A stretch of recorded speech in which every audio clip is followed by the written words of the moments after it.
Hello there, boys and girls. It is Patrick here, Eggnoc Poker. New video today. Going to be doing another hand history review. We're going to be doing a review session for Mr. Moneylob. He is the third unfortunate soul and victim of my backseating. I do love a good backseat session. I think these review sessions are really fun, and I do enjoy them.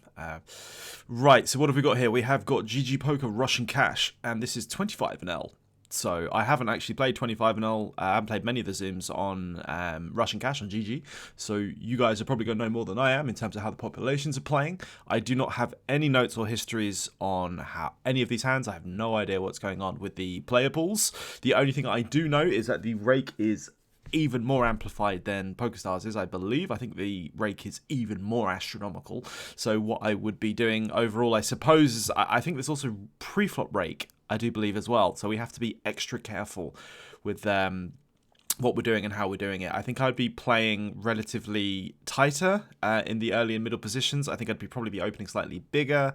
I'd be looking to squeeze and try and isolate and take down pots as much as possible where I can. But I think I'd probably be playing slightly tighter overall. I believe something like that would be quite a good strategy at 25. Depends on your pools though, doesn't it? If you can run people over, or if you have to respect people, I guess you figure it out as you get your information on your villains. Anyway, so let's get started, I suppose. If I can find the start button, that might be quite effective. Let's get going. Again, as always, guys, please like and comment and subscribe to the channel. Please support the team. So let's get started. So we've got sixes and 10 deuce. I think we're going to be opening these sixes. I think, again, like if I was in early and mid positions, I might be opening slightly tighter than sixes. I might maybe be like sort of sevens or eights might be slightly better because of the rake. But I think you could probably still make it work in the early positions. Cut off easy open, though. I think I'd probably be going 2.5x all positions and probably 3x small blind. I'd probably be doing something like that. Pocket sixes multi-way, I believe we should just be checking. I think betting here is a bit of a disaster most of the time. I wouldn't do any delayed stabs. I think checking's probably just good and easy. Trying to get to showdown, beats some ace kings, some ace jacks, ace tens, etc., etc. Facing the 8, I think we get counterfeited, don't we? Facing lead, yeah, I think we would just go ahead and fold. I don't think we turn this into a bluff multi-way. Nicely played, well done, nice and simple.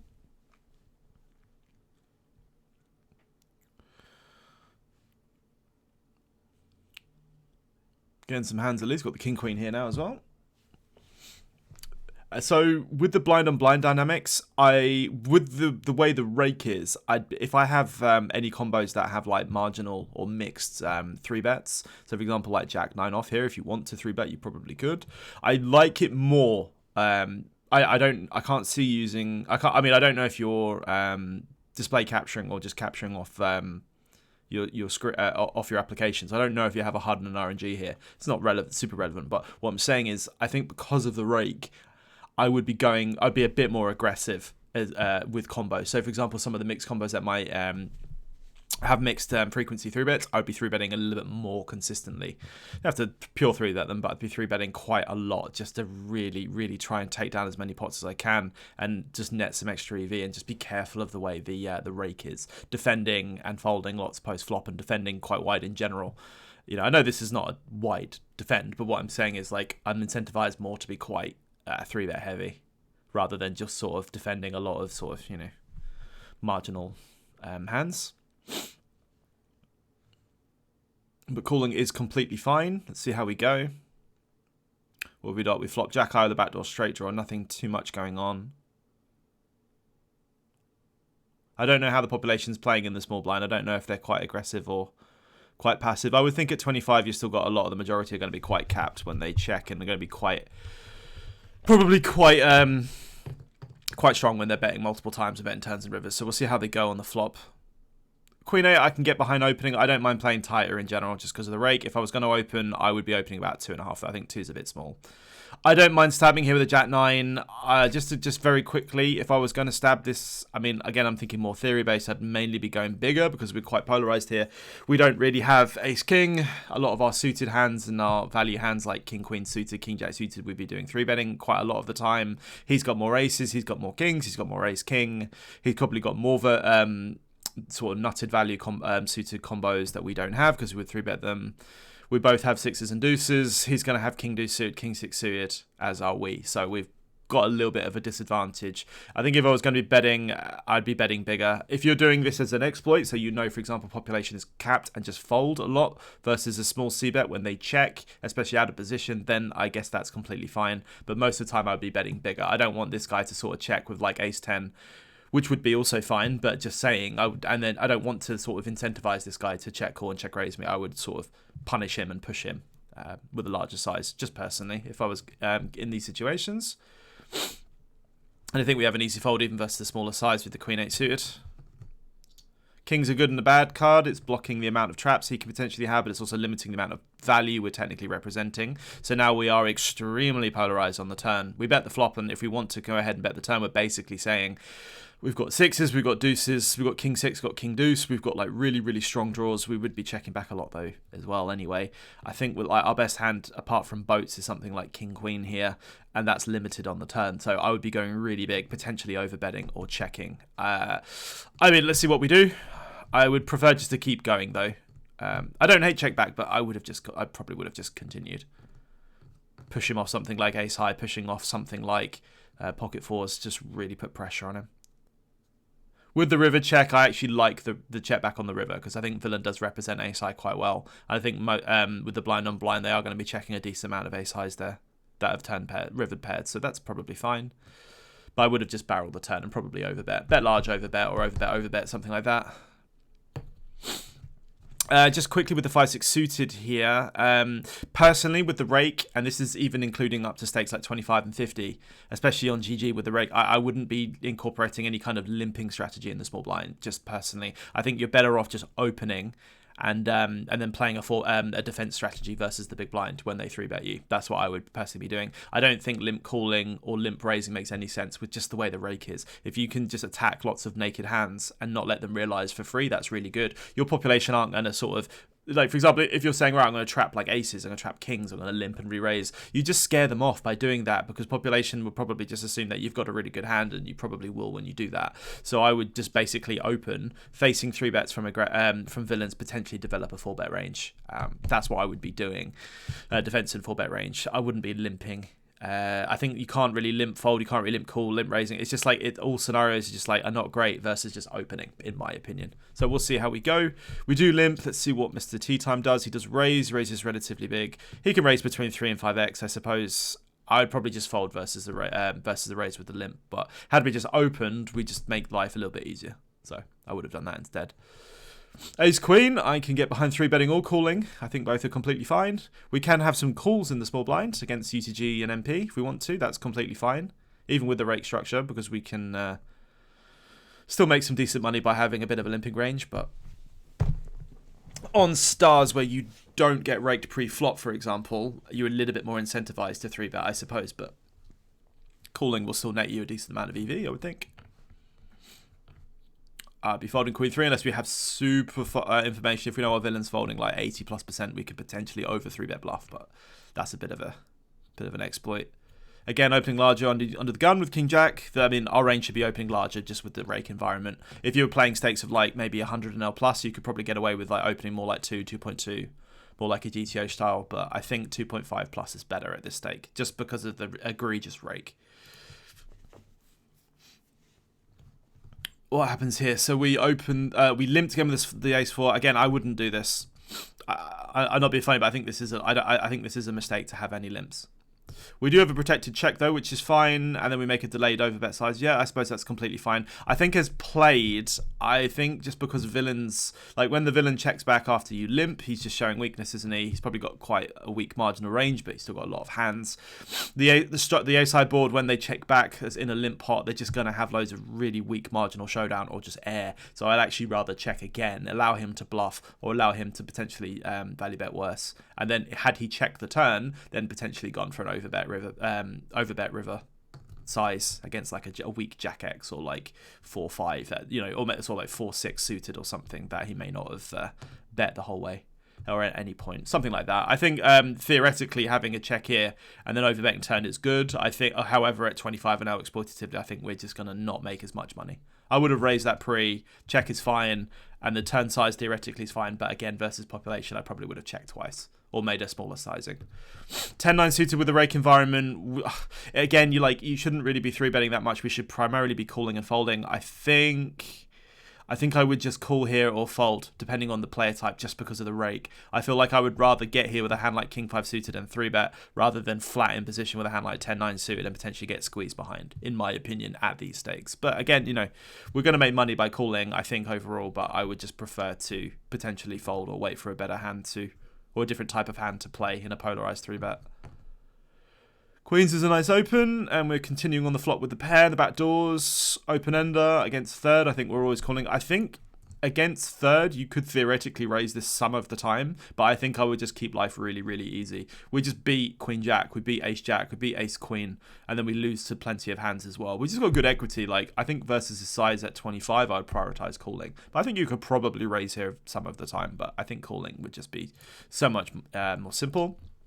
Table 1, we're looking at the pocket queens. We're going to be checking a decent amount of the time out of position. UTG versus cutoff, UTG versus button. Their range is more condensed. Their range is going to... we have some of the slightly more nutted hands. We've got more aces, kings, ace, king to some extent. But their range is a bit more filtered, a bit more condensed. Well, maybe not filtered, but condensed. So checking would be checking a lot with some small betting. Versing a large bet from villain, we'd just be calling, I believe. I don't think there's anything else to say. So I don't want to pause the video too much. I'm just sort of giving my 2 cents as the information is going. Versus the bet check from villain. Do we get any value from worse? No, I don't believe so. We're chopping with all 10x. We're losing to jacks and queens. Had they bet, but they probably wouldn't. We're obviously losing to all king x. Do we need to turn a hand into a bluff is the question. Probably not, because we just beat like ace, queen, ace, jack. Villain might just have some give-ups as well. So, yeah, I think we would just check this down and go to showdown. Versing this ace on the turn, we're not super thrilled. I think you could potentially lead range for 20% or check. Something like that, or I think both are fine. I think 25 and L, I'd prioritize checking and folding to bet, especially with the queen of diamonds, blocking hands like queen, jack, queen 10 that he might bluff with, blocking flush draws that he may bluff with. And on the river 10, I would just be check folding. I don't think I'd be check raising at any frequency. We block queen jack, but again, it's like we don't really play queen jack the way this hand has gone. So I think we would just be check folding versus any aggression. Probably don't win when villain bets flop and checks turn. They probably have king x a lot, or some kind of ace x maybe that they turned. So it's kind of like. I would potentially think about maybe check raise bluffing against certain opponents if they bet small, but I think this isn't a great candidate to do it with. I think we would just check fold, honestly. Depending on if they bet, of course. I mean, they might just go check, but I actually think we don't win if villain bets here in this node the way this hand has gone. That actually makes complete sense from villain. I don't think he should value bet the river, but had he gone like 3 or 4 here, I wouldn't have expected to have won. So we may have potentially check raise bluffed, but I think this would be a bad spot to do it. Nicely played though. I like the way we played that. 7-6 easy folds. Jack 8's a fold from the button against the button. Easy fold with a 4 deuce, and the ace 9 should be a fold against the 2.5. I like that. We also want to be a little bit tighter overall against the rake. Again, we've already mentioned it, but I think we should be opening larger than 2. I'm not going to say it again. Just with the quick pause. So with ace 4 suited, against this size, I know the villain's got quite a short stack. So I like folding here versus the... I mean, technically villain should be 3-betting to like 7.5, so this is close to actually a correct sizing. But what I'm saying is like ace 4 suited could potentially 4-bet, could potentially call, and can fold, can do all options. Against like a recreational who 3-bets against UTG and has a shorter stack, I like folding. Had he gone like 4.5, 5, 5.5, I might call some of the time and probably never 4-bet. But against regulars in this pool, I would love to do a lot of 4-bet bluffing. I think it's going to be really, really good because I think we can just attack... We can just take down so many pots, but against recreationals, I like this decision to fold, which is nice. I like that.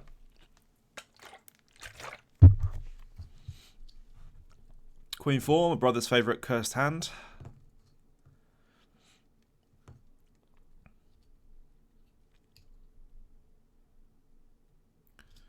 Mr. Paul or Paulie BB has disconnected, so we're going to have to sit here and wait. That's an unfortunate.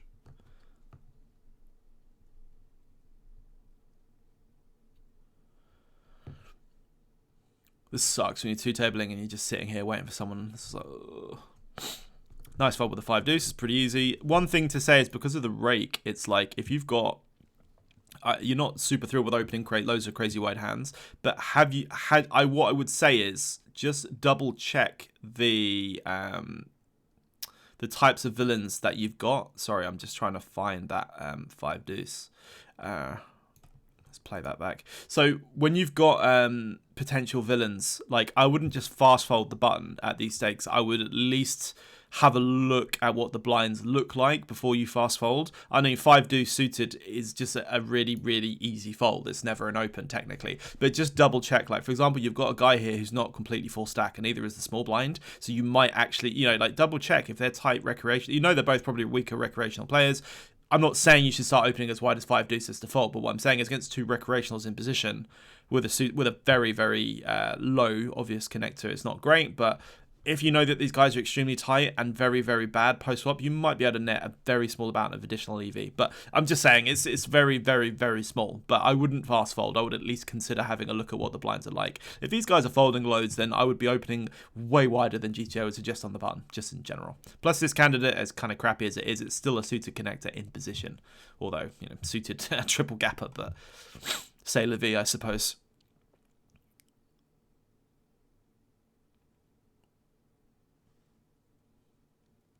Same with the 10-6 as well. I mean, again, it's like just at least try and have a look at what your villains look like. Again, in these lower stakes, like you should still be prioritizing looking at exploitatively, like in the blind, when you're opening the cutoff, when you're opening the button, when you're opening the small blind, don't just default sit to charts. Like do look at your villains. If they're folding a lot of the time and you can see that they're post flop and have a lot of weaknesses in their game, or if you have any histories, at least look at that and then potentially use that as an additional spot to potentially open. If you've got really aggressive and good players, then no, absolutely terrible. But like do at least think about it. Like we're fast folding a lot of hands which are like decent folds, but what I'm saying is like at least have a bit of an idea about who you've got behind. It takes 2 seconds just to quickly have a look and a gander, and if you can see that it's a good opportunity to potentially sort of over attack, do so, because it will work often. So it will make some of your hands a little bit more difficult to play, but that's part of the fun, right? So Mr. Paul eventually comes back and folds.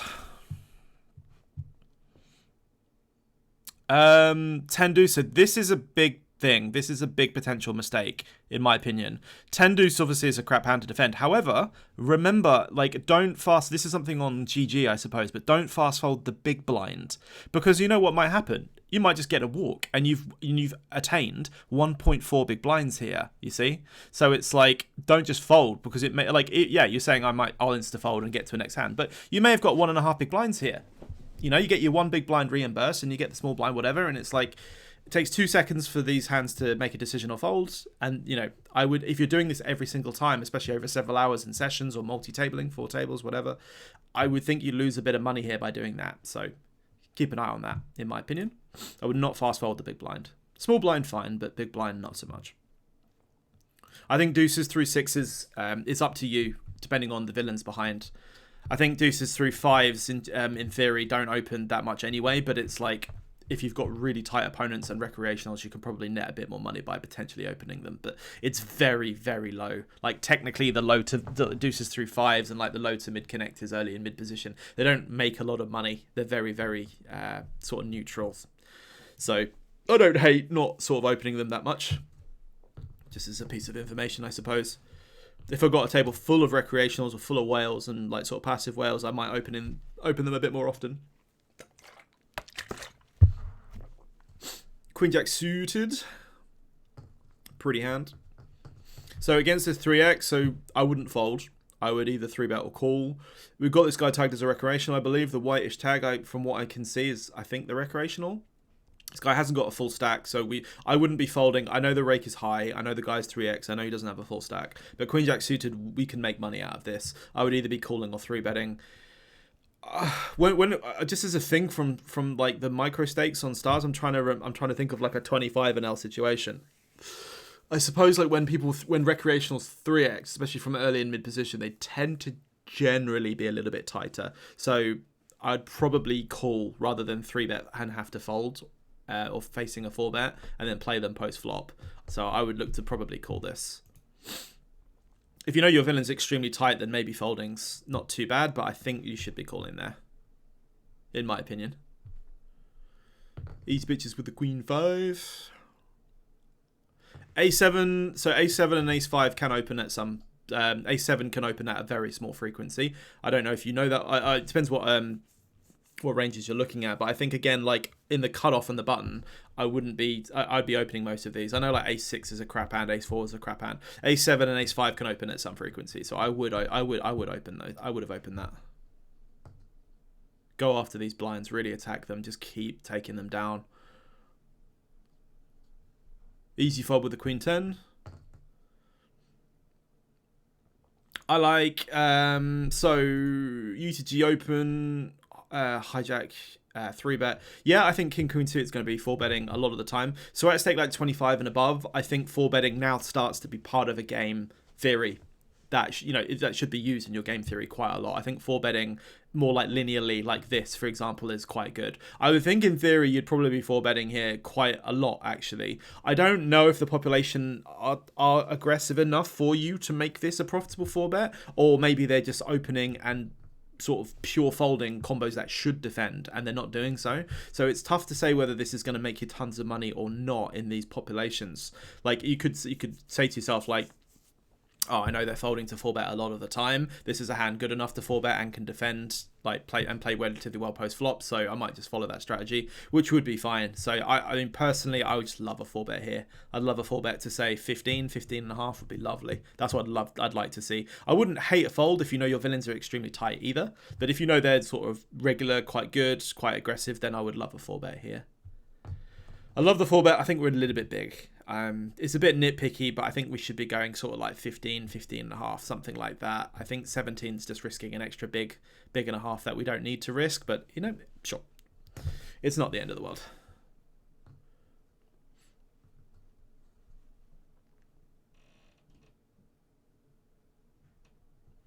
Queen 3, easy fold.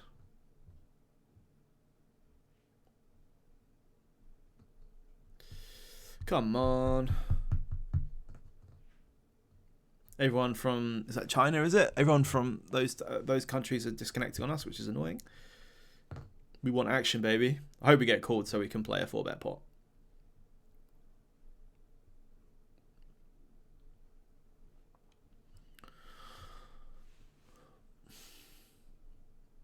They are absolutely in the DC. This is so irritating. We just have to sit here and wait. And we're getting dealt absolute dust on table 2. Although we can open the queen 10, see what happens. Oh, it folds around. So this guy has an insta-folded, which is interesting. He's thinking about it. Oh, he does fold. Nice, we take it down. Oh, we would have flopped a nut shot and a flush draw. That would have been fun.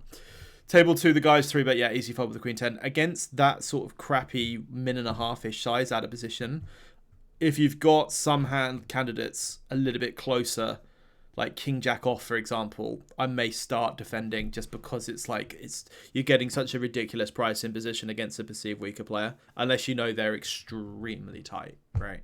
But a hand, for example, like king 4, king 5 suited, things like that can absolutely defend versus those sort of really crappy weak sizes potentially. Even in the rake environment, you could probably make it work. But a hand as weak as queen 10 or queen jack is just a nice easy fold versus those sizes. I'd be opening the king 7 if you know that we've got relatively passive players behind. I like the 3-bet with the king 10 suit. Again, we could call, we could 3-bet. Because you're getting raked pre anyway, like you're not just super incentivized to only 3-bet, but 3-betting's good. 9-3 suit, easy fold. 10 burgers, I think we'll be playing those. Primarily 3-betting this. I think it's, I'm trying to think off the top of my head. I think it's like the tiniest smidge of call, but primarily 3-bet off the top of my head. I think, to be fair, like I wouldn't even be bothered about like theory. I'd be mostly just 3-betting this for pure value. And we flop the nut boot, which is nice. Let's have a look. Like the check. Facing check back. So I'm trying to think like from a 25 NL reg point of view. So I suppose villain's range is primarily ace high, king highs. Maybe sometimes in a full moon he has a protected check back with like 9s or 7s or a 10x or something like that, but it's like we block loads of combos, we block loads of backdoor clubs like ace 10 of clubs, king 10 of clubs, queen sorry, actually no, I'm lying, sorry, the 10 of clubs is irrelevant to the backdoor club combos, so because the 10 would make a pair on the flop anyway, wouldn't it? So we still got all the other club combos on the turn.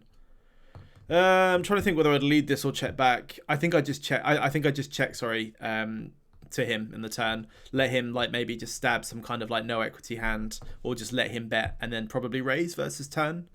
Maybe call depending on size. I suppose we could check raise against a draw. I don't hate leading the turn, but I just think again it's like population just has so many kind of crap, like capped, weak hands that like we don't make a lot of money by leading. I'd rather check and sort of give him the chance to catch up. Maybe he hits an ace, maybe he hits a king, maybe he hits a queen on the river, and you can get a check raise out of him, something like that. If you think he's got a lot of pairs in there that may call, or ace highs that may call one, then fine. But again, like I think we make this, we make like the money from one street, so I'd rather wait to the river for him to catch up personally. But it is what it is. Queen 3 suited. We'll be defending versus a min open versus a call. So this is important. Again, just because it's a super high rake environment, right? So it's like, I think honestly, like especially against the min, I would just be squeezing this. I would love to go to like 12, 13, something like that. Just squeeze this up, get lots of money in there, and try and take it down if we can. That's what I'd prioritize doing. Calling will probably be okay because you've got so much in here for a very, very small price. Like you're calling 1 to win 5.4, so you've got a good price. But again, it's like if these guys are just opening like queen jack, queen 10 off, this guy's like flatting like 9, 10, you know, or 10, 7 suit or something, and you're 3-betting, and then they fold. You know, it's always good, right? So I'd probably mainly be 3-betting this, but calling's not terrible. So I'm just going to quickly pause here and we're going to move over to part 2. So I'll see you in the next part, guys.